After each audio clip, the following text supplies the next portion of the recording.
La macroéconomie, c'est une matière très intéressante en sciences économiques. Elle a fait l'objet de plusieurs développements, plusieurs interprétations des économistes jusqu'à l'instant. Mais le fondateur de cette école de pensée, c'est John Maynard Keynes. C'est un économiste britannique né le 5 juin 1883 à Cambridge et mort en 1946. En fait, la naissance de l'analyse macroéconomique est née avec la publication de Keynes de son livre Théorie générale de l'emploi, de l'intérêt et de la monnaie. C'est un livre qu'il a publié en 1936 et il constitue en fait une rupture avec le mode de pensée des économistes précédents, surtout les néoclassiques, qui eux ont donné naissance à l'analyse microéconomique. Je vais vous présenter une liste de cours sur la macroéconomie. Mais tout d'abord, j'aimerais bien faire la distinction entre la micro et la macroéconomie. Au niveau de la microéconomie, on analyse le comportement individuel des agents économiques. La macroéconomie s'intéresse à toute l'économie nationale à travers la relation qu'il y a entre les grands agrégats économiques,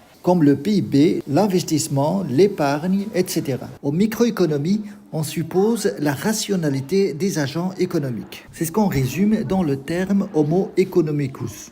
Et donc, on fixe des hypothèses de cette rationalité et on essaye de modéliser les relations qu'il y a entre les agents économiques individuels. En macroéconomie, on étudie la manière de modéliser les relations qu'il y a entre les différents agrégats économiques tout en observant le réel tel qu'il est. En microéconomie, on essaye d'analyser un modèle sur base d'hypothèses de rationalité et donc on aboutit à des conclusions qui sont valables uniquement si les hypothèses de base sont satisfaites. Et donc en macroéconomie, on essaye d'observer et de comprendre le réel et puis d'agir sur ce réel. Comme par exemple, comment agir pour réduire l'inflation, pour réduire le chômage. Voilà brièvement en grande ligne la différence qu'il y a entre micro et macroéconomie. Avant de commencer ce cours, j'aimerais bien simplifier quelques notions importantes pour bien suivre et saisir le raisonnement macroéconomique que je vais vous apprendre tout au long du développement qu'on va avoir pour maîtriser cette matière. Première question, ou bien premier terme qu'il faut bien clarifier, c'est la notion de l'agent économique. Qu'est-ce qu'on entend par agent économique? La réponse à cette question n'est pas évidente comme vous pouvez l'imaginer. En fait, globalement, une société est composée d'un certain nombre d'individus, mais aussi des entreprises, des associations, des banques. Il y a aussi l'État. En fait, tous ceux qui participent à l'activité économique sont considérés comme agents économiques. Mais pour faire une analyse économique de leur activité, il faut les rassembler dans des groupes en fonction de la nature de l'activité économique qu'ils effectuent et en fonction aussi de l'importance de cette activité économique. Mais cette tâche n'est pas aussi évidente que ça. On va voir par exemple que historiquement, les agents économiques, par exemple à l'époque des physiocrates, il y avait 3 agents économiques. Les fermiers, les propriétaires fonciers et les artisans. Karl Marx, par exemple, décompose la société en 2 grandes classes sociales, les capitalistes et les travailleurs. Les néoclassiques se concentrent sur le comportement des consommateurs et des producteurs. Mais actuellement, en général, on garde 4 agents économiques principaux pour simplifier l'analyse économique. Vous avez les ménages, leur activité économique principale, c'est la consommation. Les entreprises, leur activité principale, c'est la production. L'État, l'activité principale, c'est la régulation de l'économie, mais aussi la redistribution de la richesse. Et puis vous avez le reste du monde, c'est les différents agents économiques qui se trouvent hors le territoire national. C'est les agents économiques étrangers, avec lesquels on effectue des exportations et des importations.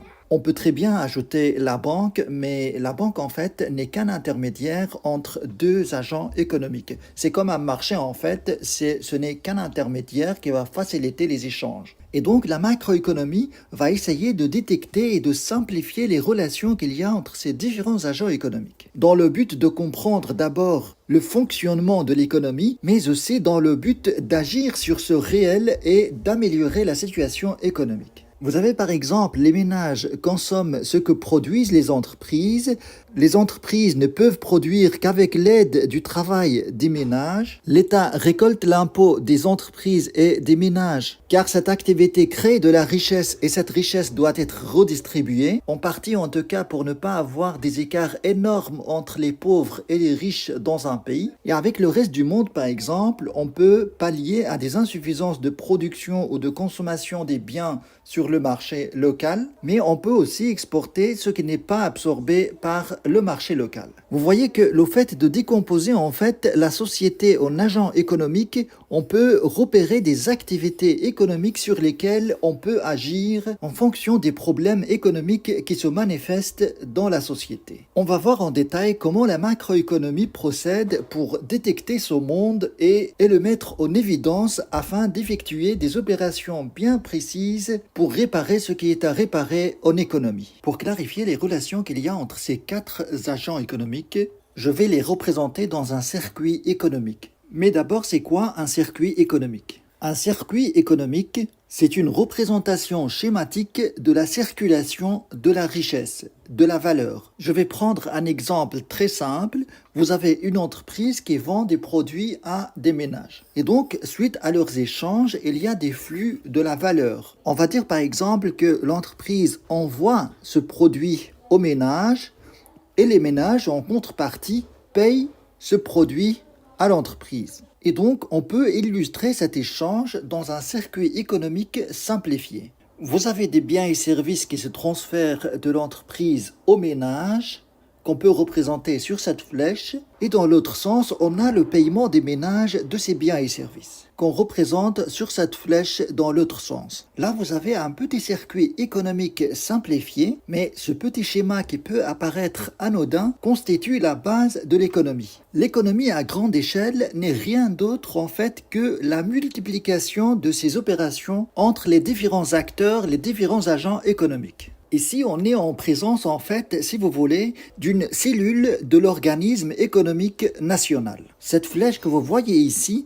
multipliée à tous les échanges qui s'effectuent dans une économie, ça représente la demande globale. Et l'autre flèche qui va des entreprises aux ménages, ça représente en fait l'offre globale à l'échelle nationale. Ce billet-là que les ménages payent pour recevoir ce paquet véhicule en soi un pouvoir d'achat. Si par exemple avec ce billet on achète 2 paquets au lieu d'un seul paquet, on va dire que le pouvoir d'achat de ce billet est plus grand. Par contre, si on achète moins avec ce billet, eh bien on peut dire que le pouvoir d'achat de ce billet diminue. Et dans ce cas, on parle de l'inflation. Vous voyez que rien qu'avec ce petit schéma, on peut visualiser des problématiques économiques dans la société. Si par exemple, on vous explique ce que ça veut dire le PIB et que vous ne comprenez pas, eh bien c'est simple. Dans ce schéma, ce que représente le PIB, c'est simplement en fait ce qui est produit par les entreprises et vendu sur le marché. Donc, c'est ce paquet-là. Ou bien, c'est la somme de tout ce qui est produit en société et échangé sur le marché. Mais les biens et services qui sont échangés sur le marché, on les évalue en fait avec ce flux-là, avec ce qu'on paye en contrepartie. En fait, la valeur de tout ce qui est produit dans la société et leur contre-valeur échangée en termes monétaires, ça représente exactement la même valeur. Ce flux qui représente le paiement, on l'appelle flux monétaire. Et l'autre flux, ça s'appelle flux réel. Mais on peut ajouter un autre schéma, un autre petit circuit économique, des éléments qui permettent de mieux comprendre l'économie. Parce que cet échange représenté par ces 2 flèches, ça se passe au travers d'un marché qu'on va nommer marché de biens et services. Il faut comprendre à ce stade que le circuit économique n'est rien d'autre qu'une simple illustration schématique des différents échanges qui s'effectuent entre les agents économiques. Et donc, vous pouvez rencontrer plein de modèles de circuits économiques différents des uns des autres en fonction des auteurs et de leur réalité économique qu'ils veulent simplifier et analyser. En ce qui me concerne dans ces cours, je vais vous donner le circuit économique le plus adapté à l'analyse macroéconomique. C'est bien ce qu'on va voir dans la suite de ces cours.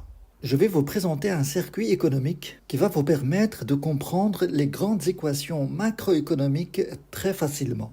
Ce circuit économique que je vais vous présenter va rendre évident les grandes équations les plus importantes utilisées en macroéconomie. Tout d'abord, on va mettre nos agents économiques. Vous avez les ménages, les entreprises, l'État et le reste du monde. Alors, je vais les écarter au maximum parce qu'à l'intérieur, il y aura toute l'information nécessaire pour l'analyse macroéconomique de la société. La dernière fois, je vous avais présenté la relation la plus importante dans ce circuit économique, c'est celle qui se passe en achetant des biens et services aux entreprises. Les ménages achètent des biens et services, donc ces biens et services se transfèrent de l'entreprise vers les ménages en passant par le marché, et les ménages, en contrepartie, payent ces biens et services aux entreprises. Maintenant, pour améliorer ce circuit économique, on peut se demander d'où vient en fait cet argent-là que les ménages payent en achetant des biens et services aux entreprises. En d'autres termes, comment les ménages arrivent à avoir de l'argent pour acheter des biens et services aux entreprises. Alors, officiellement, il y a deux manières pour avoir de l'argent. Soit en travaillant, soit en investissant. Quand on travaille, on reçoit une rémunération qui est le salaire principalement, et quand on investit, on reçoit un profit. Je vais restructurer un petit peu le schéma. On va ajouter d'autres éléments à notre circuit. On va ajouter un autre marché qu'on peut nommer marché du travail, mais on va inclure aussi le facteur capital dans ce marché. Donc on va le nommer d'une manière générale marché des facteurs de production. Je vais remettre les flèches précédentes. Et on va mettre sur la flèche bleue qui représente le transfert de biens et services, on va mettre simplement la lettre C parce que ces marchandises sont destinées à la consommation des ménages.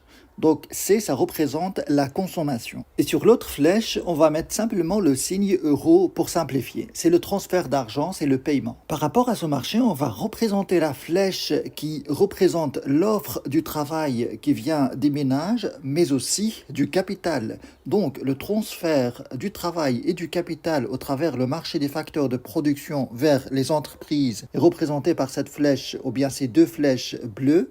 On va nommer K capital et L travail.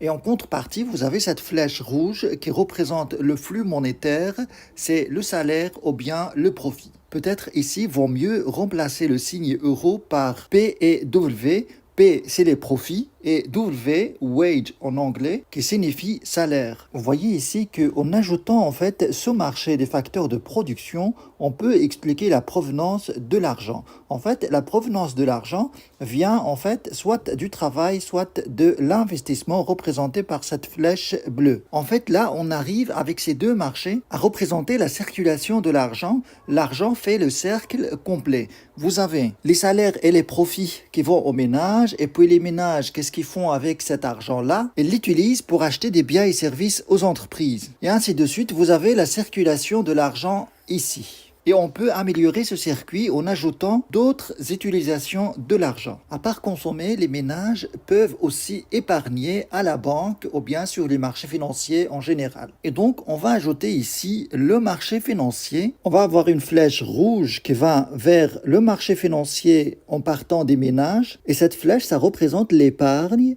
On va nommer S, save en anglais.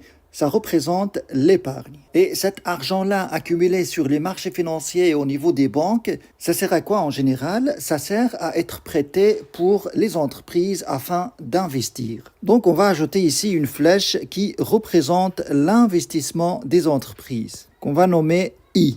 I, ça représente l'investissement des entreprises. En général, les flèches rouges, ça représente des flux monétaires et les flèches bleues, ça représente des flux réels. Maintenant, on peut se poser la question, les entreprises reçoivent cet argent-là pour investir. On doit représenter alors le flux réel de cet investissement, comme par exemple l'achat d'un bâtiment, d'un garage, d'une machine, d'une camionnette. Tout ça, c'est des flux réels qui doivent être représentés sur ce schéma. Et puisque ces achats se passent sur le marché des biens et services, comme acheter par exemple une machine, on va aller sur le marché de biens et services et on va acheter une machine. Et comme ces achats aussi se passent entre les entreprises elles-mêmes, on va représenter ça par une flèche à double sens qu'on va nommer I. C'est l'investissement des entreprises, mais en termes réels. Alors, il y a encore une autre utilisation de l'argent que les ménages reçoivent à la suite de leur travail ou bien de leur investissement. C'est le paiement des impôts et taxes. On va représenter ce flux avec cette flèche-là. Et on va nommer l'impôt ou bien les taxes par un grand T. Donc T, ça représente les impôts et taxes. Et qu'est-ce que l'État fait avec cet argent-là qu'il reçoit des ménages? Eh bien, il commande aux entreprises des travaux publics, par exemple. Et cette flèche, on va la nommer grand G. C'est les dépenses publiques. Et en retour, les entreprises exécutent les travaux publics. C'est un flux réel qu'on va représenter sur cette flèche, qu'on nomme aussi grand G. Et ces dépenses publiques, en fait, sont offertes gratuitement aux ménages. On va représenter ça sur cette flèche. C'est les différents services publics. C'est ce qu'on va nommer aussi grand G. Et ça représente les dépenses publiques, mais en termes réels. Il reste peut-être une dernière chose à représenter sur ce schéma, c'est les exportations et les importations. Et cette activité se passe avec le reste du monde. On va représenter sur la flèche bleue les exportations. C'est une flèche qui va de notre marché intérieur vers l'extérieur. Et ces exportations, on va les noter X. Dans l'autre sens, il y a le paiement de ces exportations. Et à l'inverse, les importations, c'est un flux de marchandises vers notre marché intérieur qui vient de l'extérieur, qu'on peut noter grand M. M représente les importations. Et en retour, sur la flèche rouge, on représente le paiement de ces importations. Et voilà, notre circuit est complet.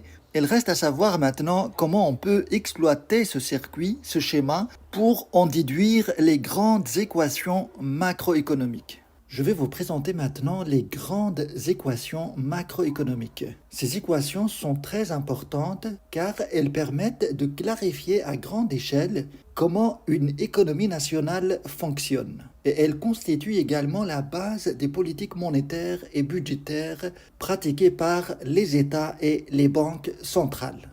La dernière fois, j'ai construit ce circuit économique. Si vous n'avez pas encore regardé le cours d'avant, vous pouvez aller le voir, ça va vous aider à comprendre la suite. Je vais vous faire un rappel rapide de ce circuit économique. On représente ici nos 4 agents économiques. Vous avez les ménages, l'État, les entreprises et le reste du monde. On représente globalement les relations qu'il y a entre ces 4 agents économiques à travers ces 3 marchés. Vous avez le marché des biens et services, le marché des facteurs de production et vous avez le marché financier. Sur le marché des biens et services, vous avez l'achat de biens de consommation représenté par cette flèche. Et dans l'autre sens, c'est le paiement. Sur le marché des facteurs de production, on a le travail et le capital comme facteurs de production exploités par les entreprises pour générer des profits et salaires qui se renvoient aux ménages. L'argent qui n'est pas dépensé par les ménages est épargné à la banque et la banque octroie des crédits aux entreprises pour investir. Et on représente également l'impôt et taxes sur cette flèche que l'État utilise pour engager des dépenses publiques au profit des ménages. Avant d'avancer, j'aimerais bien clarifier une chose importante. Ce qu'on représente ici dans les ménages, il n'y a pas que les travailleurs, mais les propriétaires d'entreprises également. Et les entreprises que je représente ici sont en fait des personnes morales indépendantes des patrons ou bien des propriétaires d'entreprises. Je vais réduire un petit peu mon schéma, j'espère que ça reste lisible, car j'ai besoin d'un peu d'espace pour exploiter ce circuit économique et écrire les différentes équations macroéconomiques qu'on peut en tirer. Avant cela, je dois vous expliquer quelques notions importantes. Tout d'abord, vous avez la notion de revenu national. Ce revenu national, en fait, n'est rien d'autre que la somme de tous les revenus distribués dans la société, que ce soit sous forme de profit ou bien sous forme de salaire. Alors la notation qu'on va donner à ce revenu national, c'est Y.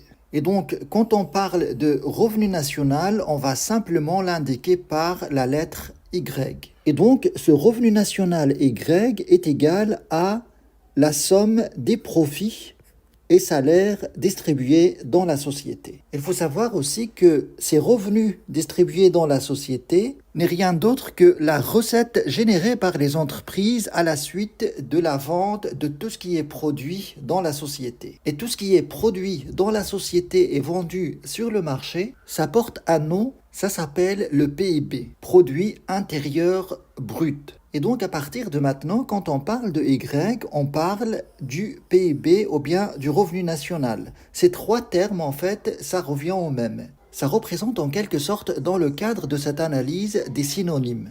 Donc on a ici notre première équation qu'on peut encadrer. Et puis si on poursuit en fait cette flèche qui représente le revenu national, on trouvera que ça peut être dépensé ou bien utilisé de trois manières différentes. Une partie de ce revenu va être consacrée à la consommation des ménages, une autre partie va être épargnée, et on a aussi le paiement des impôts et taxes à l'État. Et donc à partir de là, on peut avoir notre deuxième équation. Y est égal la consommation plus l'épargne plus l'impôt et taxes. Et on peut avoir une troisième formule si on réfléchit à la source de ce revenu. En fait, ce revenu national n'est rien d'autre que le produit des ventes de toutes les entreprises à l'intérieur des frontières d'un pays. Et donc, ce produit national qui se distribue aux ménages, ça vient de plusieurs sources. Ça provient des ventes sur le marché des biens et services sous forme de consommation des ménages. Vous avez aussi les dépenses publiques qui viennent de l'État. Vous avez l'investissement des entreprises, mais vous avez aussi ce qui vient de la vente à l'extérieur sous forme d'exportation. Et on va tenir compte de l'argent qui sort en achetant de l'extérieur ce qui n'est pas produit localement. Et donc, on va avoir une autre formule. Vous avez Y qui est le produit intérieur brut ou bien le revenu national est égal à la consommation des ménages, est égal aux dépenses publiques, est égal à l'investissement des entreprises, est égal à l'exportation moins les importations. Et voilà encore une autre formule de notre produit intérieur brut. Je peux ajouter également une autre formule qui ne peut pas être déduite de ce circuit économique. Le produit intérieur brut, ou bien Y, est égal à la somme des valeurs ajoutées. En fait, ce qu'on calcule dans le PIB, c'est uniquement ce qui est destiné à la consommation finale des agents économiques. Les consommations intermédiaires ne sont pas prises en compte, c'est-à-dire tout ce qui est vendu sur le marché pour se servir à la fabrication d'un autre bien, d'un autre produit. Je peux vous donner un exemple très simple. La vente par exemple de la farine pour fabriquer du pain n'est pas intégrée dans le produit intérieur brut, parce que dans le prix du pain qui va être vendu à un consommateur final, il y a déjà le prix de la farine. Donc, pour ne pas compter deux fois le prix de la farine, on ne s'intéresse qu'aux valeurs ajoutées pour calculer notre produit intérieur brut. La dernière fois, je vous ai présenté les grandes équations macroéconomiques et aujourd'hui, on va exploiter ces différentes équations macroéconomiques pour savoir ce qui se passe à l'équilibre dans une économie nationale. Je rappelle encore une fois l'importance de regarder les vidéos d'avant pour mieux suivre et continuer ce raisonnement. Et donc la dernière fois, on est arrivé à ce schéma-là. On a ici les grandes équations macroéconomiques. Vous avez le revenu national est égal à tout ce qui est distribué soit sous forme de profit ou bien de salaire. Ce même produit national est égal à la consommation plus l'épargne plus l'impôt et taxes. On a aussi ce revenu national et le fruit ou bien le produit de tout ce qui est demandé sur le marché intérieur. C, c'est la consommation des ménages. G, c'est les dépenses publiques de l'État. I, c'est l'investissement des entreprises. X, c'est les exportations vers l'extérieur. Et M, c'est les importations des produits étrangers. Et puis on a une dernière formule ici, le produit intérieur brut ou bien le revenu national est égal à la somme des valeurs ajoutées. Regardez bien ce qui va se passer si on met en relation ces équations. Surtout cette équation-là et celle-là. Vous avez ici Y est égal à tout ça, et là vous avez Y est égal à tout ça. Ce qui fait que ça est égal à ça. Donc, on a C plus S plus T est égal à C plus G plus I plus X moins M. On peut simplifier en se débarrassant de C, puisqu'on le trouve des deux côtés de l'égalité. Et de cette manière, on va avoir S plus T est égal à G plus I plus X moins M. Alors, le moins M, on va le transférer de l'autre côté de l'égalité. On va avoir S plus T plus M est égal à G plus I plus X. La première partie de cette égalité, ça représente les fuites du circuit économique. Et la deuxième partie de l'égalité, on parle des injections au circuit économique. Alors je sais, ce n'est pas clair tout ça, mais je vais vous expliquer de quoi s'agit-il au juste.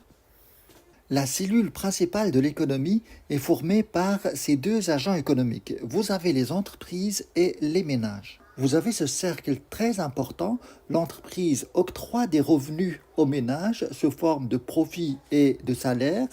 Et puis les ménages utilisent ce revenu pour principalement consommer ce que produisent ces entreprises. Alors, qu'est-ce qui va permettre d'augmenter les revenus des ménages? Eh bien, c'est tout ce qu'on appelle les injections au système. Pour augmenter ces revenus, les entreprises peuvent investir. L'État peut commander également aux entreprises les travaux publics, donc il va augmenter les dépenses publiques. Et les entreprises peuvent vendre à l'extérieur leurs produits et avoir plus de revenus. Et donc ces trois éléments permettent d'augmenter en fait le revenu. Il s'agit dans ce cas des injections au système économique. Et ce revenu distribué aux ménages doit être utilisé principalement pour consommer. Parce que cette consommation, ça fait développer les entreprises nationales, ce qui va générer encore plus de revenus. Et on se retrouvera au final dans un cercle vertueux qui génère des revenus en permanence et d'une manière croissante. On verra plus tard que la consommation des ménages peut avoir un effet multiplicateur sur les revenus. Et quand on parle de l'augmentation du revenu, en fait, on parle de la croissance économique. Mais le problème, c'est qu'on ne peut pas garantir que les ménages vont utiliser leurs revenus principalement pour consommer. Ils peuvent également épargner, payer des impôts et taxes, ça c'est obligatoire, et ils peuvent aussi importer des biens de l'extérieur, c'est-à-dire importer des biens de consommation qui viennent des entreprises étrangères installées à l'extérieur des frontières. Et ces trois éléments-là représentent les fuites du système économique. C'est bien ce que vous avez ici dans cette équation. Et donc, à l'équilibre, les injections du système doivent compenser les fuites du système pour préserver cette circulation qui constitue la base de l'économie nationale. Ça, c'est la première exploitation de ces formules. Maintenant, on va déduire une autre relation très importante en macroéconomie si on suppose par exemple que l'économie est fermée et sans l'État. Alors, dans ce cas, il n'y aura pas d'exportation, il n'y aura pas d'importation, mais également il n'y aura pas de taxes, d'impôts et il n'y aura pas de dépenses publiques. Ce qui restera, c'est S égale I. Et cette égalité entre l'épargne et l'investissement, c'est une égalité qui représente, ou bien qui se produit à l'équilibre sur le marché des biens et services. On peut déduire cette égalité d'une autre façon. Si je pars de cette équation, là, vous avez exportation moins les importations, ça représente en fait la balance commerciale. Si je renvoie le I de l'autre côté de l'équation, on va avoir S moins I. Je renvoie le T également de l'autre côté de l'équation. On va avoir est égal G moins T plus X moins M. Alors là, on obtient une autre information importante. X moins M, ça représente l'équilibre de la balance commerciale, c'est-à-dire qu'à l'équilibre, on devrait avoir les exportations égales les importations. G moins T, ça représente l'équilibre budgétaire, c'est-à-dire que les impôts et taxes doivent être égales aux dépenses publiques à l'équilibre. Ce qui reste, c'est S moins I, ça représente en fait l'équilibre sur le marché de biens et services. C'est-à-dire qu'à l'équilibre, on devrait avoir l'épargne égale investissement. Donc, si on a un équilibre de la balance commerciale, ça devrait être égal à 0. Et si le budget de l'État est équilibré, c'est-à-dire que l'impôt et taxe est égal aux dépenses publiques. Donc, à l'équilibre, tout ça égale 0, tout ça égale 0, ce qui fait que ça devrait être égal à 0. S moins I égale 0 signifie que S égale I. Donc, à l'équilibre, sur le marché de biens et services, on a l'épargne égale l'investissement. Je vais vous présenter l'équation la plus importante en macroéconomie de la manière la plus simple possible. Et cette équation, c'est l'offre globale égale demande globale. On peut écrire également en anglais AS égale AD. L'offre globale, c'est tout ce qui est produit par les entreprises à l'intérieur des frontières d'un pays, c'est-à-dire le PIB, le produit intérieur brut. Et la demande globale, c'est tout ce qui est demandé par les différents agents économiques. Les ménages, leur demande, c'est la consommation. Les entreprises, leur demande, c'est l'investissement. L'État, c'est les dépenses publiques. Et le reste du monde, c'est les exportations nettes d'importation. Dans cette vidéo, je vais vous clarifier cette égalité entre offre globale et demande globale. D'abord, je dois préciser une distinction importante entre la notion du PIB et la notion de PNB. Le PIB, ou bien le produit intérieur brut, représente la production à l'intérieur d'un pays. Tout ce qui est produit, que ce soit par les entreprises nationales ou étrangères, à l'intérieur des frontières d'un pays. Alors que PNB, produit national brut, c'est tout ce qui est produit par les agents nationaux, les entreprises nationales, que ce soit à l'intérieur d'un pays ou bien à l'extérieur des frontières. Mais ce qui m'intéresse ici particulièrement, c'est le produit intérieur brut. On a vu que le PIB est égal à la consommation des ménages plus l'investissement des entreprises plus les dépenses publiques plus l'exportation nette, c'est-à-dire exportation moins importation. Le PIB, ça représente l'offre globale sur le marché intérieur. Et tout ça, ça représente la demande globale exprimée par tous les agents économiques. La demande des ménages, c'est la consommation. La demande des entreprises, c'est l'investissement. L'État, c'est les dépenses publiques.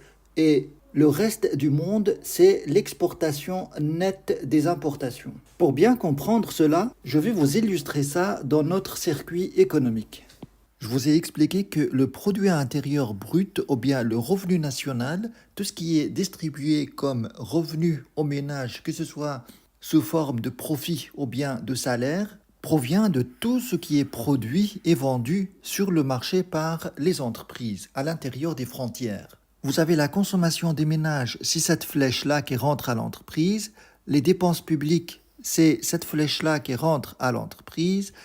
L'investissement, c'est cette flèche-là qui rentre à l'entreprise. Et les exportations, c'est cette flèche-là qui provient des ventes des entreprises. On tient compte, bien sûr, des importations.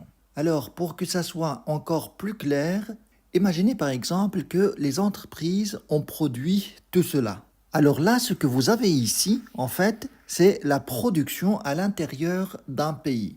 Et ce que représente ce paquet ici, c'est bien ce qui va être acheté par les ménages de l'extérieur du pays. Ça va constituer les importations. Donc tout ça, ça constitue notre PIB, produit intérieur brut. Et donc on va dire par exemple que les consommateurs ou bien les ménages vont prendre 2 paquets ici. Donc ils ont acheté ça et ce paquet qui est là en fait est destiné à l'exportation vers l'extérieur. Les ménages ont importé par exemple ce paquet-là de l'extérieur, c'est les importations. L'État a commandé la construction d'une autoroute par exemple qui va profiter au final aux ménages sous forme de service public gratuit. On va garder ça ici. Et on va dire que cette machine, ça représente les investissements des entreprises achetés sur le marché des biens et services par les entreprises qui investissent dans cette machine. Et donc le même PIB, le même produit intérieur brut qu'on a visualisé tout à l'heure avec la production des entreprises, on peut le trouver dispatché entre les différents agents économiques. Ces 2 paquets-là, ça représente la consommation des ménages. La construction de l'autoroute, ça représente les dépenses publiques. La machine, ça représente l'investissement des entreprises. Ce paquet vendu à l'extérieur, ça représente les exportations. Et l'autre paquet qui reste ici, en fait, ça vient de l'extérieur, c'est les importations. Donc, ce n'est pas produit par les entreprises à l'intérieur des frontières, on met un signe moins. Et voilà, on retrouve visuellement notre PIB, notre formule du PIB. Le PIB, ou bien le revenu national, est constitué de la consommation des ménages, plus les dépenses publiques, plus l'investissement, plus les exportations, moins les importations. Je dois repréciser pour ne pas avoir la confusion avec ces 2 notions. Quand je parle de revenu national dans le cadre de cette analyse macroéconomique, je ne parle pas de la notion du produit national brut, mais je parle du PIB, produit intérieur brut. Si vous avez bien compris cette égalité entre offre globale et demande globale, on va pouvoir commencer ce qu'on appelle le modèle ASAD. Le modèle ASAD, c'est un modèle qui met en relation l'offre globale représentée par AS et la demande globale représentée par AD. L'offre globale, c'est bien ce qui est produit à l'intérieur d'un pays, c'est le PIB, produit intérieur brut, et la demande globale, c'est tout ce qui est demandé par les agents économiques. C'est bien ce qu'on résume dans la formule C plus I plus G plus X moins M.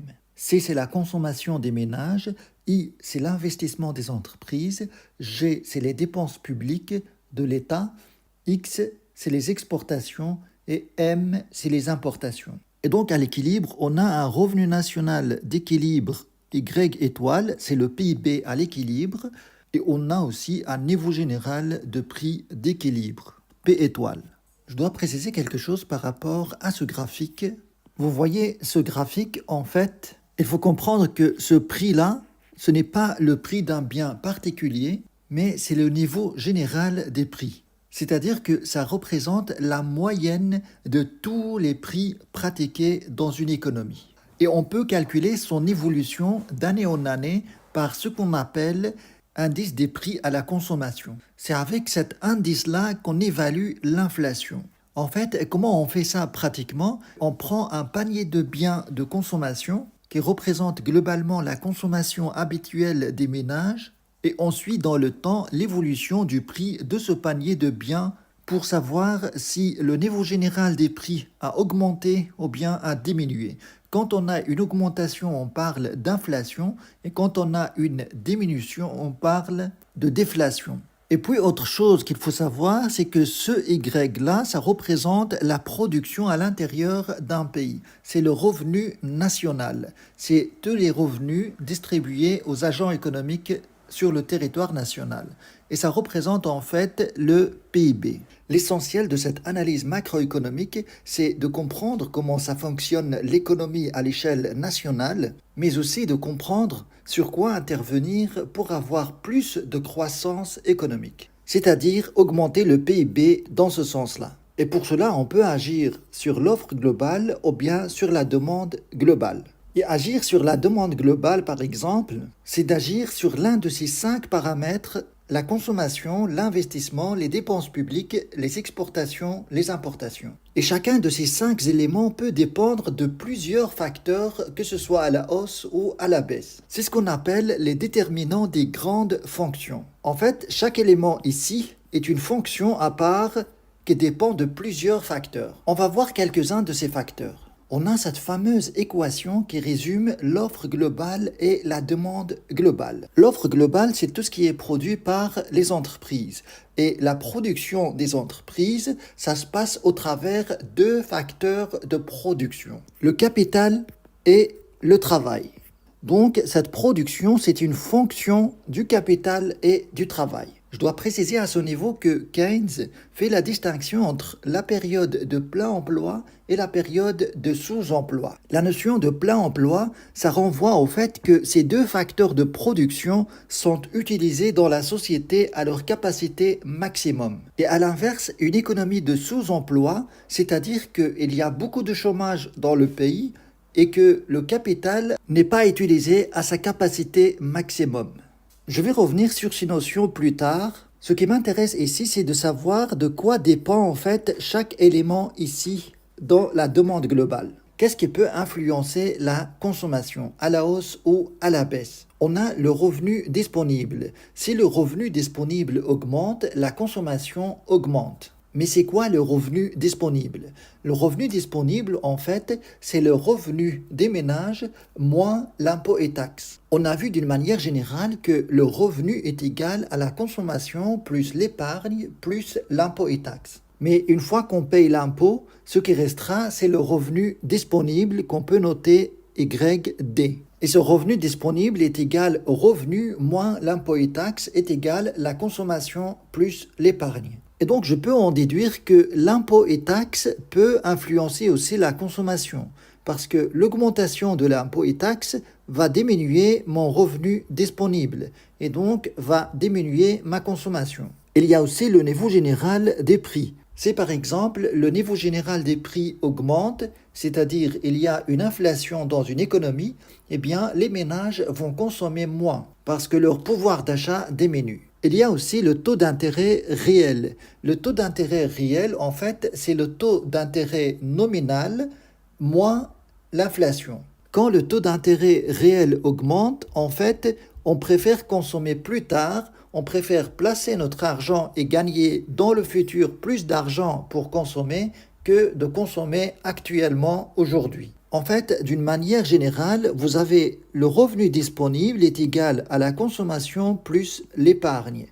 Et l'épargne, en fait, n'est rien d'autre que la consommation différée. C'est la consommation qu'on préfère avoir dans le futur. Et parmi les facteurs qui influencent ce choix de placer l'argent au lieu de le consommer, c'est le taux d'intérêt réel. On peut avoir d'autres facteurs qui influencent la consommation à la hausse ou à la baisse, comme le sentiment de richesse par exemple, ou bien de confiance en l'avenir, etc. Maintenant, on va voir qu'est-ce qui influence les investissements, à la hausse ou à la baisse. Le facteur le plus important ici à indiquer, c'est le taux d'intérêt réel, c'est-à-dire le taux d'intérêt nominal moins l'inflation. En fait, d'une manière générale, un investisseur a le choix entre deux choses. Avant d'investir, il doit comparer son investissement ou bien la rentabilité de son investissement avec le taux d'intérêt réel proposé par la banque. Et donc, si le taux de rentabilité de son investissement est inférieur au taux d'intérêt réel proposé par la banque, à ce moment-là, il est préférable de placer l'argent que de l'investir. On peut citer également le niveau général des prix, c'est-à-dire l'inflation. Quand il y a de l'inflation dans une économie, il n'est pas préférable d'investir. Et puis, il y a les anticipations. Pour Keynes, et les anticipations, c'est en fait l'état d'esprit de l'investisseur. Si l'investisseur voit que le monde est agité, il n'y a pas de climat stable pour investir, eh bien, ils ne vont pas investir dans ces conditions-là. Et puis, vous avez les dépenses publiques. En fait, les dépenses publiques, ça dépend de l'État. On va dire que c'est une variable exogène. Ça veut dire quoi exogène? Ça veut dire que cette variable, les dépenses publiques, ne sont pas déterminées par les paramètres du système économique, mais plutôt par des décisions politiques. Et puis vous avez les exportations moins les importations. On peut citer rapidement pour ça, vous avez le niveau général des prix, c'est-à-dire de l'inflation. Quand il y a de l'inflation dans une économie, les ménages auront tendance à importer des biens moins chers de l'extérieur. Donc X moins M sera plus grand. Et puis vous avez le taux de change. Pareil par rapport au taux de change, quand le taux de change est faible, eh bien les ménages auront tendance d'acheter moins cher de l'extérieur et donc X moins M sera plus grand. Parmi les présentations que vous allez voir en macroéconomie, vous avez cette présentation entre deux courbes. La première c'est AS et la deuxième AD. AS c'est l'offre globale et AD c'est la demande globale. Y, ça représente le revenu national ou bien le PIB, le produit intérieur brut, et le P, ça représente le niveau général des prix. Et donc, à l'intersection de ces deux courbes, on a un point d'équilibre représenté par une certaine production Y étoile et un niveau de prix général P étoile. Et le but de cette analyse, c'est de voir de quelle manière on peut produire davantage, on peut avoir plus de production et donc avoir une croissance économique. C'est-à-dire qu'au lieu d'avoir ce produit intérieur brut, on devrait avoir un autre produit intérieur brut plus loin et donc avoir une courbe éloignée de cette manière. C'est-à-dire une autre demande globale plus importante que la précédente. Il faut comprendre que dans l'analyse macroéconomique, on distingue entre deux périodes principales. Vous avez la période de sous-emploi, c'est toute cette partie-là où notre prix ne bouge pas en fait, c'est-à-dire que même si j'ai une demande globale plus éloignée, plus grande, j'aurai presque le même prix ici, le même niveau général de prix. Et cette analyse est une analyse de court terme.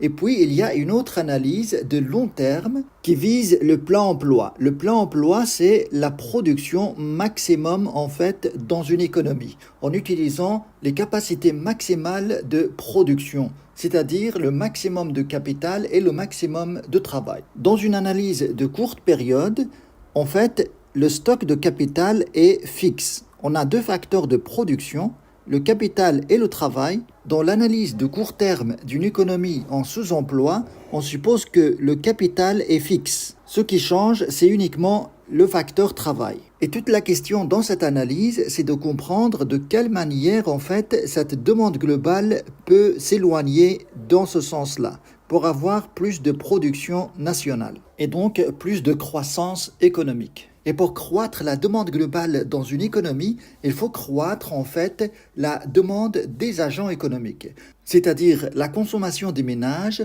l'investissement des entreprises, les dépenses publiques, les exportations moins les importations. Et pour Keynes, on peut avoir un effet multiplicateur, c'est-à-dire que si j'augmente l'investissement d'une unité, la production nationale ou bien le produit intérieur brut va augmenter de 5 fois plus. C'est-à-dire que le revenu des ménages globalement va croître de 5 fois plus que la croissance de l'investissement. Je vais vous présenter cette analyse et de quelle manière on peut penser que la croissance de l'investissement d'une unité peut faire croître les revenus des ménages de 5 fois plus. Cela reste valable à condition que les ménages consomment 80% de leurs revenus. Je vais vous présenter cette analyse. Pour Keynes, la consommation est une fonction du revenu.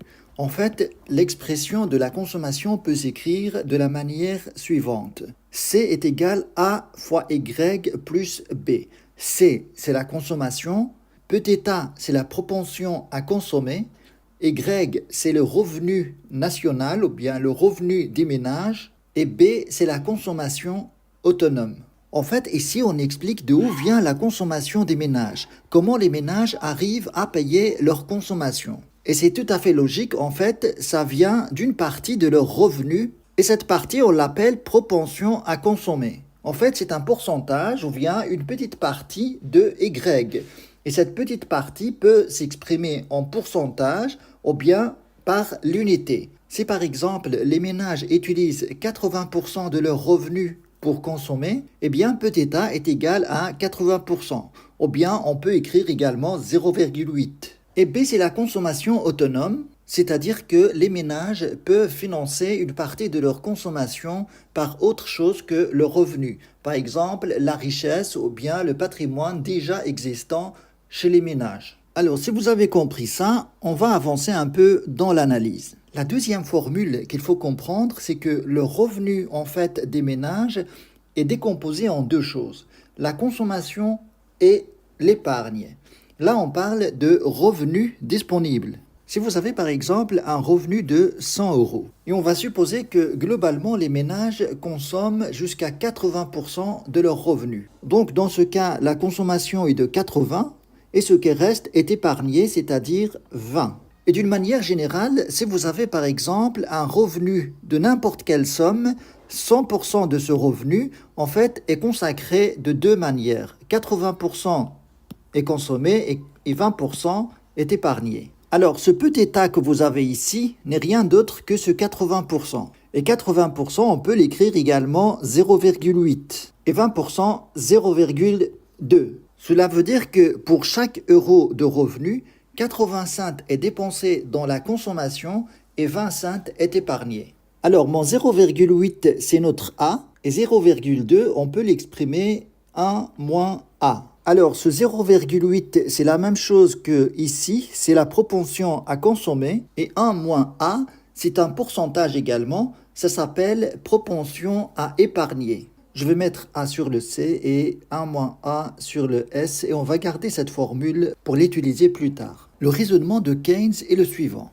Vous augmentez par exemple l'investissement dans un pays, cet investissement en fait, ça va constituer pour quelqu'un d'autre un revenu. Et ce revenu en fait va être décomposé en deux choses. Vous avez une partie va être consommée et une autre partie va être épargnée. On va mettre des chiffres sur cette situation.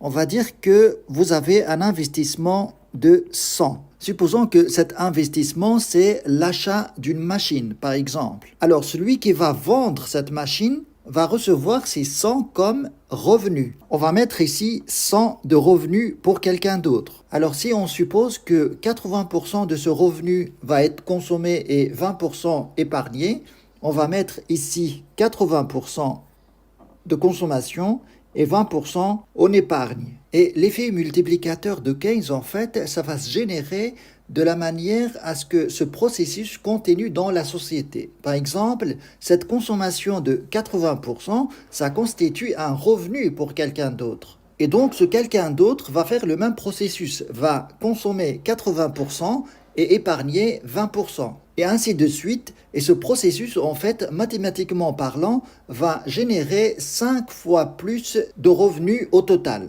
C'est-à-dire que 100 euros d'investissement va provoquer, en fait, ou bien va faire croître les revenus des ménages 5 fois plus, c'est-à-dire 500 de revenus. Après, les chiffres peuvent être en milliers, en millions, en milliards. Alors, je vais vous expliquer ça d'une manière mathématique. Je vais partir de cette situation. Quelqu'un reçoit un revenu de 100. 80% de ce revenu est consommé et 20% est épargné.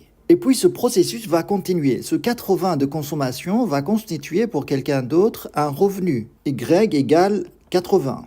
Et puisqu'on suppose que 80% du revenu est consommé, on va avoir ici une consommation de 80 fois 80%. Ou bien 0,8 fois 80.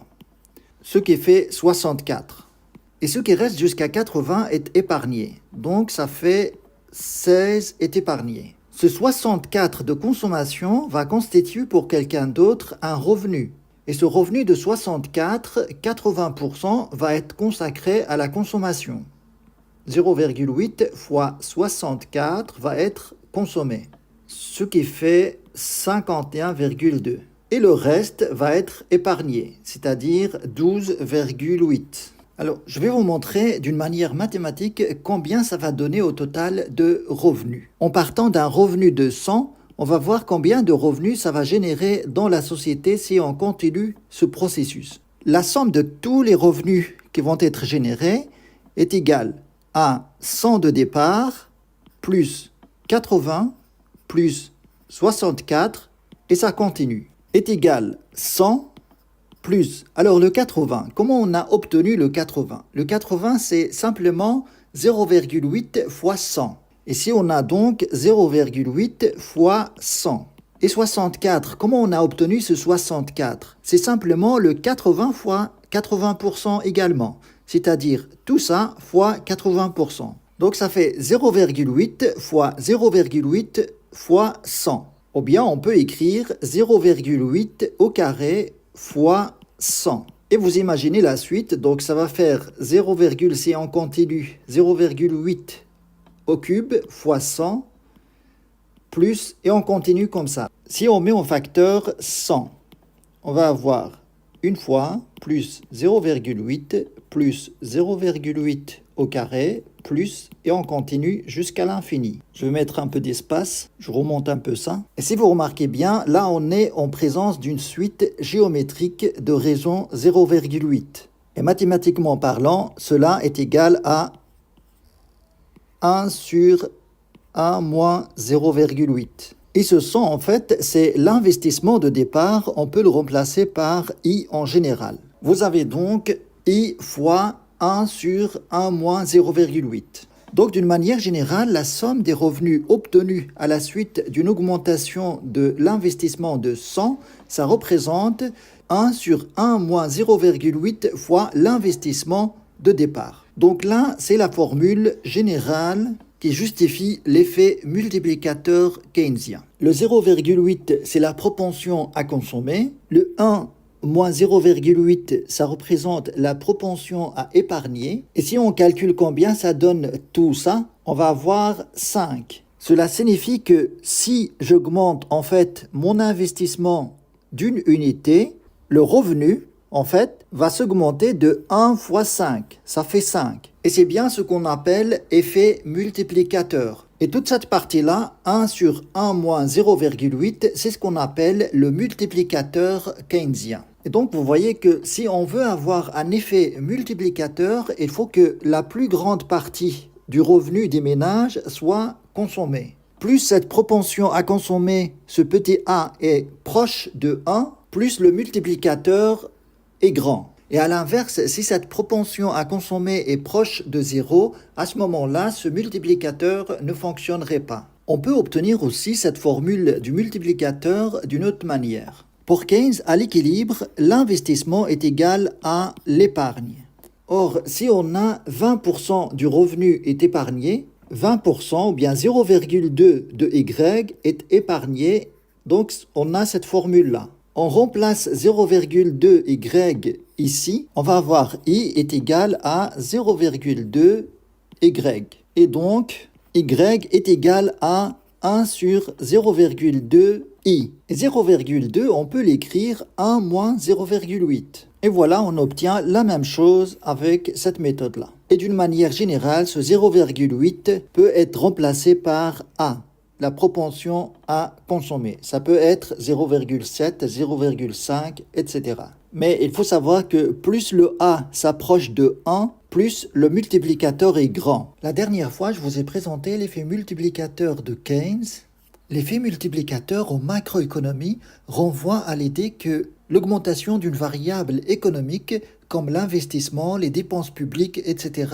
peut conduire à une hausse plus que proportionnelle d'une autre variable et principalement générer plus de croissance économique. Si je reviens à mon graphique ici de l'offre globale et de la demande globale, le fait par exemple d'augmenter les investissements peut provoquer une augmentation plus que proportionnelle du PIB, dans ce sens-là. Et donc, par exemple, on va avoir ce niveau de PIB avec une autre courbe de demande globale qui passerait sur ce point-là. Pour Keynes, l'effet multiplicateur peut jouer aussi sur d'autres paramètres comme les dépenses publiques, par exemple. C'est-à-dire que l'augmentation des dépenses publiques peut générer une croissance plus que proportionnelle par rapport à la variation des dépenses publiques. Mais tout ça, ça reste valable dans une économie de sous-emploi. Et aujourd'hui, je vais vous expliquer davantage cette notion de plein emploi et de sous-emploi. Si je reprends ma formule générale, PIB est égal C plus I plus G plus X moins M. Le PIB, en fait, c'est tout ce qui est produit à l'intérieur d'un pays. C'est l'ensemble des biens et services produits et échangés sur le marché dans un pays. Et ce qui permet de produire ces biens et services dans un pays, c'est ce qu'on appelle les facteurs de production. Il y en a deux, vous avez le capital et le travail. Et donc cette production-là, ces produits, ces biens et services sont produits en fonction en fait de l'utilisation de ces deux facteurs de production. Dans une économie en sous-emploi, ces deux facteurs ne sont pas utilisés à leur capacité maximum. Et puisqu'en sous-emploi, on a le capital qui est fixe, l'objectif reste d'augmenter L, c'est-à-dire avoir plus d'emplois dans le pays et moins de chômage. Je vous donne un exemple pratique. Vous avez par exemple, dans une économie, autant de facteurs de capital et de travail. Le capital est représenté par cette quantité de machines, d'usines, d'outils, etc. Et le facteur travail est représenté par exemple par ces travailleurs. Donc l'utilisation de ces deux facteurs de production, la combinaison d'une manière ou d'une autre de ces deux facteurs de production donne le PIB, donne la production au niveau national. Là, on peut mettre K pour capital. Une économie qui fonctionne en sous-emploi signifie qu'il y a moyen encore d'ajouter d'autres travailleurs qui sont au chômage et d'ajouter encore d'autres usines, d'autres machines, d'autres capitales. Et donc, au lieu de se limiter à cette quantité de facteurs de production, on va avoir plus de facteurs de production en marche dans la société, ce qui va produire davantage de PIB. Avec cette quantité de facteurs de production, on est en sous-emploi et en utilisant le maximum de facteurs de production, on se retrouverait dans une économie en plein emploi. Et ce qui permet de passer d'une économie en sous-emploi à une économie en plein emploi, c'est bien l'objectif principal de cette analyse macroéconomique. Si je reviens à mon graphique ici, l'une des solutions à ce problème, c'est de croître les investissements dans l'espoir d'avoir un effet multiplicateur qui va faire en sorte de déplacer cette courbe AD, demande globale, plus loin. Et donc avoir moins de chômage dans le pays. Une deuxième chose qui peut être utilisée et qui peut avoir aussi un effet multiplicateur, c'est d'augmenter les dépenses publiques. Et ça aussi, on peut le prouver mathématiquement. C'est-à-dire qu'on peut démontrer mathématiquement que la variation du revenu ou bien du PIB est égale au multiplicateur keynésien fois la variation des dépenses publiques. C'est-à-dire que si la propension à consommer est de 0,8, ce multiplicateur va prendre la valeur 5. Et donc, si on augmente les dépenses publiques de 100, on va avoir une variation de revenus de 5 fois 100, ça fait 500.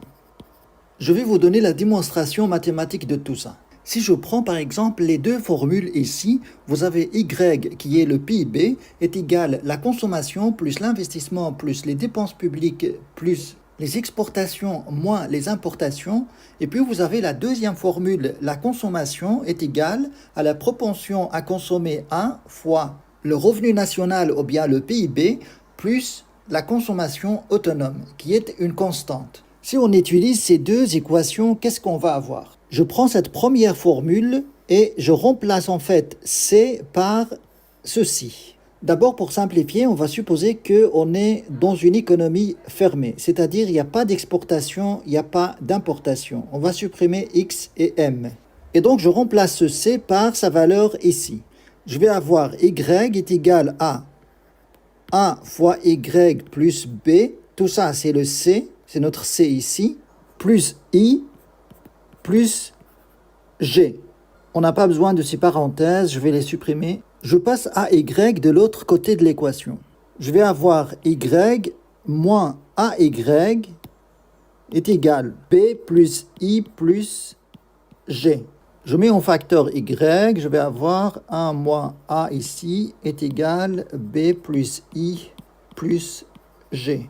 Après, ce qui reste à faire, c'est de calculer Y en fonction du reste. Donc, je vais avoir B sur 1 moins A plus 1 sur 1 moins A fois I plus 1 sur 1 moins A fois G. Et là, ce qui reste à calculer, c'est la variation de Y par rapport à la variation de G. Et en mathématiques, on utilise les dérivées partielles. La dérivée partielle de Y par rapport à G est égale, on va dériver tout ça par rapport à G. Donc tout ça, ça va partir parce que c'est une constante par rapport à G, ce qui donnera tout simplement 1 sur 1 moins A. Et ça, c'est notre multiplicateur keynésien. Si la propension à consommer, par exemple, est de 0,8, tout ça est égal à 5. Et donc, la variation du revenu par rapport à la variation des dépenses publiques est égale à 5 dans le cas où la propension à consommer est de 0,8. Et donc, on arrive au même résultat que dans le cadre de l'investissement. Si j'augmente mon investissement, par exemple, d'une unité, Y augmentera de 5 unités. Et c'est pareil pour les dépenses publiques. Si je l'augmente d'une unité, Y augmentera de 5 unités. Sauf que ici, il faut préciser que les décisions d'investissement appartiennent au secteur privé, c'est-à-dire c'est les entreprises dans l'économie nationale qui vont décider d'augmenter les investissements. Mais G, les dépenses publiques, est de ressort de l'État, ce qui nous mène vers l'étude des politiques économiques. Il y en a principalement deux. Vous avez la politique budgétaire et la politique ou bien les politiques monétaires. Je vais vous parler maintenant de la notion de politique économique. Il s'agit de l'ensemble des interventions de l'État et de la Banque centrale sur l'activité économique pour atteindre plusieurs objectifs comme réaliser une croissance économique, atteindre plus de justice sociale, réaliser le plein emploi des facteurs de production et donc réduire le chômage au maximum. Vous avez des politiques conjoncturelles et des politiques structurelles. La distinction principale qu'il y a entre les deux types de politiques, conjoncturelles et structurelles, c'est que la politique conjoncturelle, c'est une politique de court terme, comme par exemple viser à réduire le chômage dans un délai qui ne dépasse pas 5 ans. Et les politiques structurelles sont des politiques de long terme qui dépassent 5 ans. Ce qui nous intéresse dans le cadre de cette analyse macroéconomique, c'est les politiques conjoncturelles de court terme qui visent à intervenir en économie en fonction de la conjoncture économique ou bien de la position de l'économie dans le cycle économique. Le système économique fonctionne d'une manière cyclique, c'est-à-dire avec des phases répétitives. Il y en a 4 globalement. Vous avez la phase de croissance ou bien d'expansion, et puis une phase de récession, et entre les deux, il y a la phase de la reprise. C'est la phase qui précède la croissance économique. Et au sommet de ce cycle, il y a ce qu'on appelle la crise. C'est au moment où l'activité économique commence à ralentir et rentrer dans une phase de récession. Et chacune de ces phases est caractérisée par un climat économique particulier et qui nécessite l'intervention de l'État ou bien des banques centrales pour régler tel ou tel problème lié à la phase en question.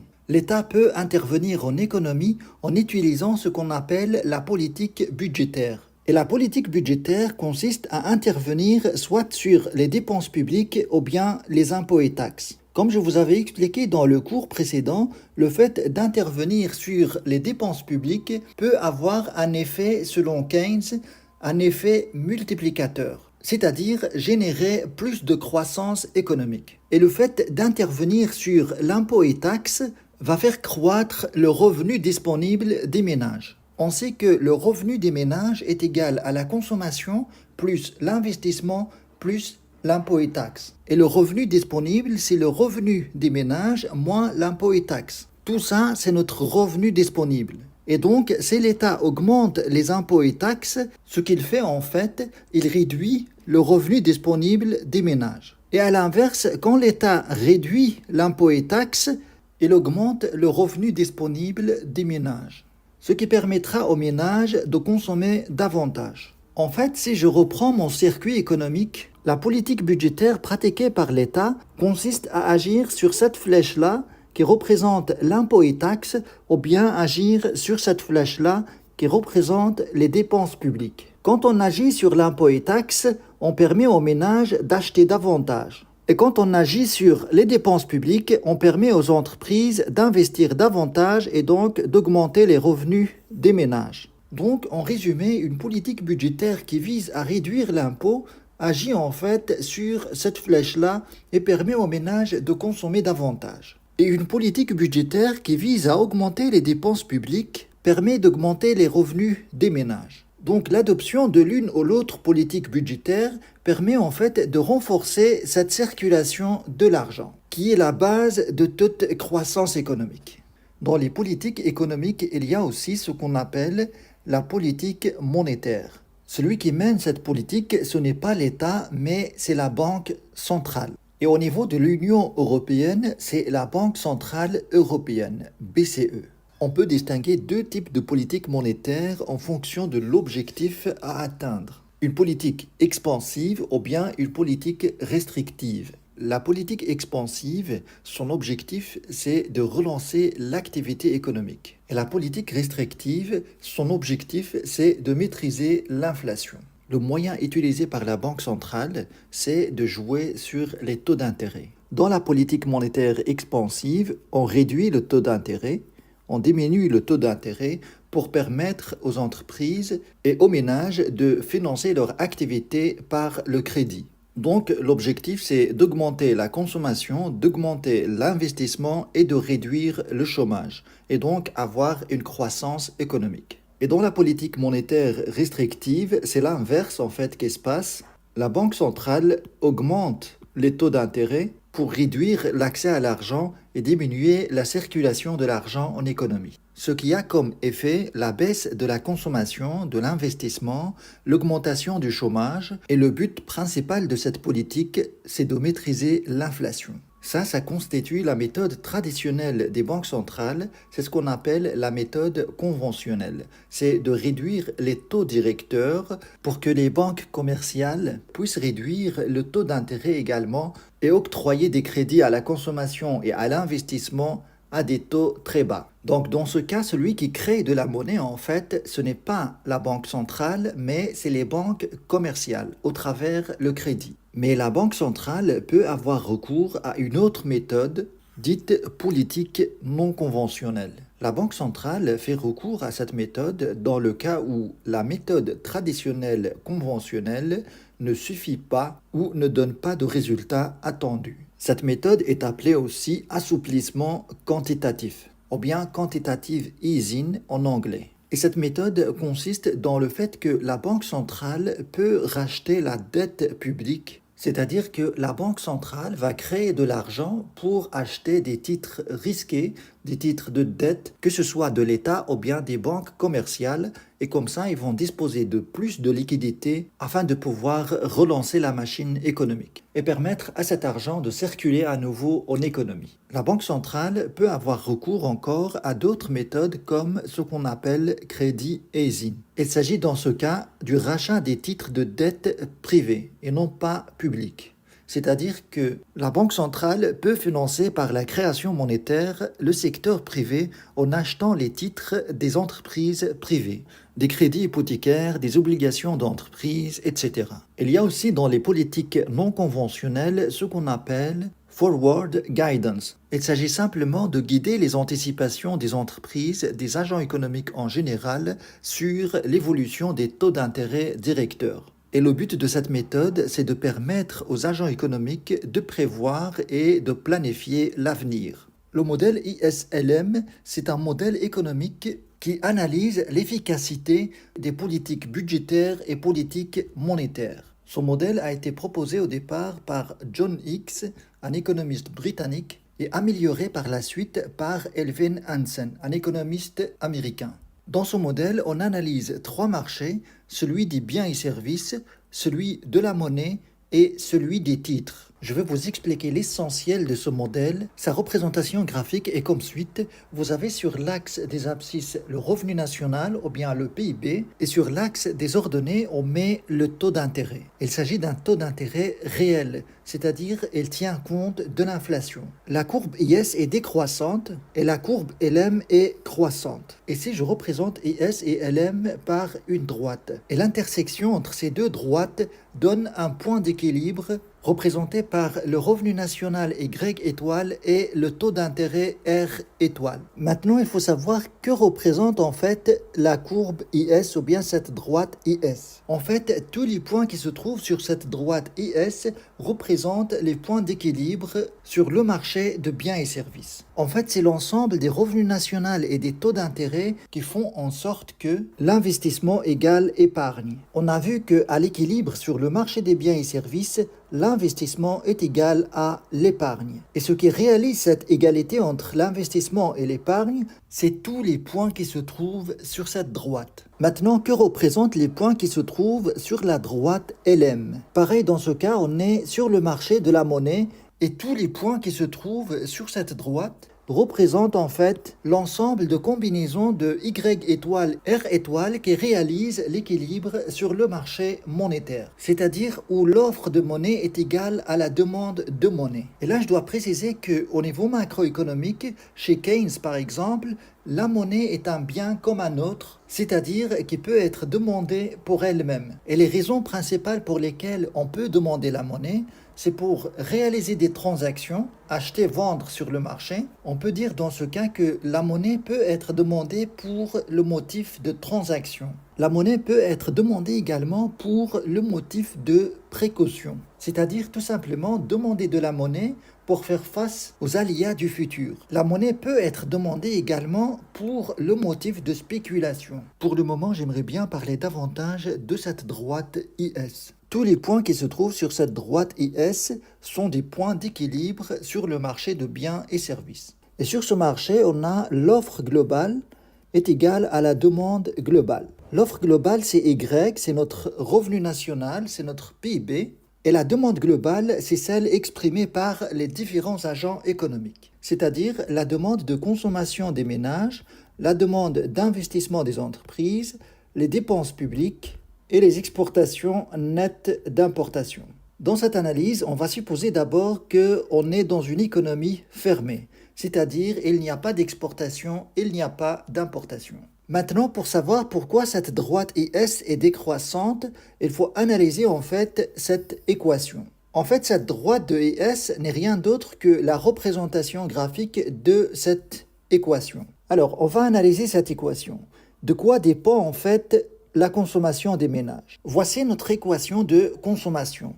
En fait, la consommation des ménages dépend du revenu disponible. Le petit c, c'est la propension marginale à consommer. YD, c'est le revenu disponible des ménages. Et C0, c'est la consommation autonome. La consommation autonome, c'est une consommation qui n'est pas liée au revenu des ménages. C'est-à-dire que même s'il n'y a pas de revenu, les ménages vont consommer sur base d'autre chose que le revenu. Je vais éloigner un peu ça pour le moment. Maintenant, ce YD est égal à quoi? YD, en fait, n'est rien d'autre que le revenu des ménages moins l'impôt et taxes. Là, on peut préciser est-ce que l'impôt est progressif ou pas, mais dans le cadre de cette analyse, on va supposer que l'impôt est quelque chose de forfaitaire, fixe, qui n'est pas lié au revenu. Voilà pour la consommation, je mets ces informations ici à côté. Maintenant, on va voir l'investissement. De quoi dépend l'investissement des entreprises? On a vu que l'investissement des entreprises dépend du taux d'intérêt. Si le taux d'intérêt augmente, les investissements diminuent. Et à l'inverse, si le taux d'intérêt diminue, les investissements augmentent. Donc, l'investissement est une fonction décroissante du taux d'intérêt. On peut mettre un signe moins ici pour dire que c'est une fonction décroissante du taux d'intérêt. Je vais vous expliquer pourquoi. En fait, quand on investit, on a la comparaison entre deux choses. Le coût de mon investissement et les bénéfices que cet investissement va générer dans le futur. Et comme le coût de mon investissement et les revenus attendus dans le futur ne se situent pas à une même date, alors pour comparer les cash flows que cet investissement va générer et le coût de mon investissement, je dois actualiser ces bénéfices. Et l'actualisation, c'est quoi? C'est le fait de diviser par 1 plus le taux d'intérêt. À la puissance n, et n représente le nombre de périodes là où le bénéfice va être généré. Je vais vous donner un exemple très simple. Vous avez un investissement de 100 euros par exemple. Et vous estimez que cet investissement va vous générer sur les 5 ans à venir 20 chaque année. Comment je peux savoir si cet investissement est rentable ou pas? Eh bien, je vais comparer 100 euros à ces valeurs-là qui vont être générées dans le futur. Et pour comparer des valeurs qui ne se situent pas à la même date, je dois les actualiser ou bien les capitaliser pour les ramener à une même date. Alors, on va voir ça.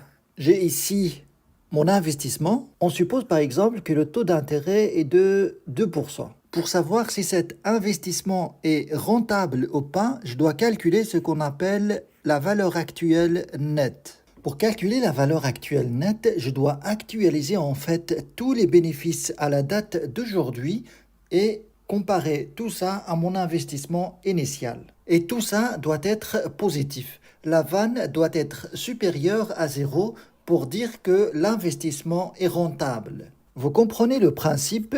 La vanne est égale à la somme des bénéfices actualisés à un taux d'intérêt R moins l'investissement de départ. Ce qui m'intéresse ici, c'est de savoir quelle corrélation y a-t-il entre R et I. Si R est grand, alors tout ça est petit. Et donc, dans ce cas, l'investissement n'est pas préférable. On voit bien ici qu'on a une relation inverse entre le taux d'intérêt et l'investissement. Quand le taux d'intérêt augmente, l'investissement n'est pas souhaitable. Et à l'inverse, quand le taux d'intérêt diminue, l'investissement est rentable. Donc, on peut dire ici que l'investissement est une fonction du taux d'intérêt et c'est une fonction décroissante. Maintenant, on va voir les dépenses publiques. En fait, pour les dépenses publiques, c'est une variable exogène, c'est-à-dire ça ne dépend pas des paramètres du système économique. Ce qui détermine ces dépenses, c'est des décisions politiques. Et donc, pour réécrire cette équation, on peut dire que Y est égal à la consommation qui est une fonction du revenu disponible, et c'est une fonction positive, plus l'investissement qui est une fonction du taux d'intérêt, et c'est une fonction négative. Les dépenses publiques, on peut mettre G0 pour dire que c'est une constante. Et donc, dans cette équation, on a deux variables. Vous avez le revenu et le taux d'intérêt. Toujours dans le cadre du cours de macroéconomie, on va voir aujourd'hui pourquoi la droite IS est décroissante dans ce sens-là. Je vous ai expliqué que cette droite n'est rien d'autre que la représentation graphique de l'offre globale égale demande globale, c'est-à-dire Y égale C plus I plus G. Et on a vu également que la consommation est une fonction du revenu national et c'est une fonction positive, croissante, et l'investissement est une fonction décroissante du taux d'intérêt. Et les dépenses publiques, G0 est une variable exogène. Donc si je garde cette expression-là, si je prends un point n'importe sur cette droite, celui-là par exemple qui correspond à R étoile et Y étoile, on va réfléchir maintenant si le taux d'intérêt en fait venait à décroître dans ce sens-là. On va dire que R étoile décroît à R0. La question que je me pose ici, c'est est-ce que ma production nationale augmentera ou diminuera à la suite de ce changement du taux d'intérêt? Et pour le savoir, je dois exploiter cette expression-là. Si le taux d'intérêt diminue, je sais que l'investissement augmentera parce que l'accès au crédit d'investissement est moins coûteux, donc ça va inciter les investisseurs à investir davantage. Ou bien on peut dire qu'avec un taux d'intérêt bas, il y aurait plus d'investissements qui garantiraient plus de rentabilité que ce que garantirait le placement d'argent à ce taux d'intérêt. Donc j'aurai plus d'investissements, ce qui fera qu'on aura plus de demande globale. Donc la demande globale augmentera et donc par conséquent Y augmente. Le produit national ou bien le PIB augmente. Donc je vais avoir une augmentation d'Y dans ce sens-là. Par exemple, ce point-là. On va voir Y0 ici. Et on peut faire le même raisonnement inverse si on est à R0 et qu'on veut monter le taux d'intérêt vers R étoile. Ce qui se passera, c'est que le taux d'intérêt ici augmente, l'investissement diminue. Donc je vais avoir une réflexion inverse. Si l'investissement diminue, la demande globale diminue et donc Y diminue. Ce qui ferait que je passerai de ce Y0 vers Y étoile à nouveau. Voilà globalement ce qui explique cette décroissance de la droite IS. Maintenant, on va voir quelque chose de très important pour savoir si les politiques budgétaires sont efficaces ou pas. C'est ce qu'on appelle l'élasticité de l'investissement au taux d'intérêt. C'est-à-dire, je me demande combien le revenu national va varier par rapport à la variation du taux d'intérêt. En d'autres termes, si le taux d'intérêt change, varie, soit à la hausse, soit à la baisse, à ce moment-là, de combien mon revenu national va changer. Et on peut avoir des situations où une petite variation de R va provoquer une grande variation de l'investissement et donc du revenu national. Ou bien à l'inverse, même une grande variation du taux d'intérêt va provoquer une petite variation du produit national. Et à ce moment-là, on peut dire que l'élasticité est très faible. On va voir comment on peut interpréter ça sur le graphique. On va prendre un point n'importe avec un taux d'intérêt R0 et Y0. Alors, on suppose qu'il y a une petite diminution de R0 vers, on va dire, R1. Avec cette droite IS, j'aurai ici Y1 qui correspondrait à R1. Dans ce cas, avec cette variation de R, j'ai cette augmentation de la production. Mais si on suppose que cette réduction de R va provoquer plus de production que ici, alors dans ce cas, j'aurai un point plus éloigné ici. Donc j'aurai cette production-là. Mon Y1 serait plutôt ici. Ce qui ferait que ma courbe passerait sur ces deux points-là. Et donc, on comprend par là que plus cette droite IS s'aplatit dans ce sens-là, plus l'investissement est très sensible au changement du taux d'intérêt. C'est-à-dire que dans ce cas, l'élasticité est très très grande. Et le cas extrême, mathématiquement parlant, là où l'élasticité est au maximum, c'est quand on va avoir une droite aplatie totalement horizontale de cette manière. Et dans ce cas, on dit que l'investissement est parfaitement élastique au taux d'intérêt R. Et donc, vous comprenez également par là que plus cette droite IS se dirige dans ce sens pour être verticale, plus l'élasticité de la demande est très faible. Et là aussi, mathématiquement parlant, le cas extrême où l'investissement ne réagit pas au changement du taux d'intérêt, c'est dans le cas où cette droite est totalement verticale. Cela signifie que peu importe la variation du taux d'intérêt, on resterait toujours au même niveau de production, c'est-à-dire avec le même niveau d'investissement. Et dans ce cas, on peut dire que l'investissement est parfaitement inélastique par rapport au taux d'intérêt. Maintenant, on va voir de quelle manière on peut interpréter ces deux représentations graphiques, la courbe IS et la courbe LM en même temps. Je vous rappelle que sur la courbe IS, on a tous les points d'équilibre sur le marché des biens et services. Et sur la courbe LM, on a tous les points d'équilibre sur le marché monétaire. L'intersection entre les deux courbes, en fait, donne un point d'équilibre aussi bien sur le marché des biens et services que le marché monétaire. Et donc, cette production nationale et ce taux d'intérêt représentent les seuls points d'équilibre sur tous les marchés. Le marché qui n'est pas encore représenté ici, c'est le marché des titres. Et selon la loi de Walras, une fois qu'on a un équilibre sur deux marchés en même temps, tous les autres marchés se trouveraient en équilibre. Maintenant, on va voir comment utiliser ces deux courbes pour analyser les politiques budgétaires et monétaires de l'État et de la Banque centrale. La fonction de IS est représentée par la formule de l'égalité entre l'offre globale et la demande globale. Donc vous avez Y est égal C plus I plus G. C, on sait que c'est une fonction de Y, c'est-à-dire des revenus des ménages, et c'est une fonction positive. On peut mettre un signe plus. Cela veut dire que si le revenu des ménages augmente, eh bien la consommation des ménages augmente aussi. L'investissement, c'est une fonction du taux d'intérêt et c'est une fonction décroissante. On va mettre un signe moins en dessous de R pour signifier que c'est une fonction décroissante. C'est-à-dire que si R augmente, les investissements diminuent. Et les dépenses publiques ne dépendent d'aucun paramètre parce que c'est une variable exogène déterminée par des décisions politiques. Maintenant, on va passer à la courbe LM.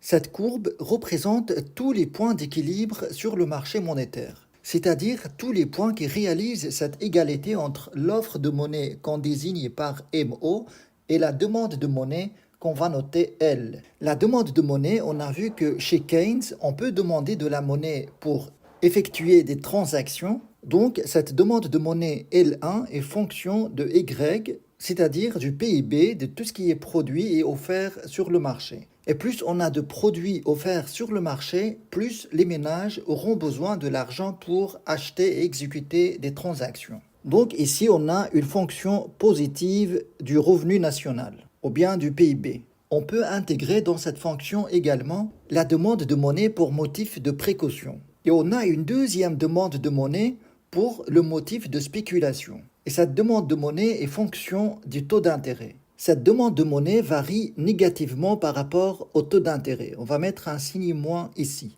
C'est-à-dire que si le taux d'intérêt augmente, les ménages préféreront acheter par exemple des obligations que de garder la monnaie sous forme liquide.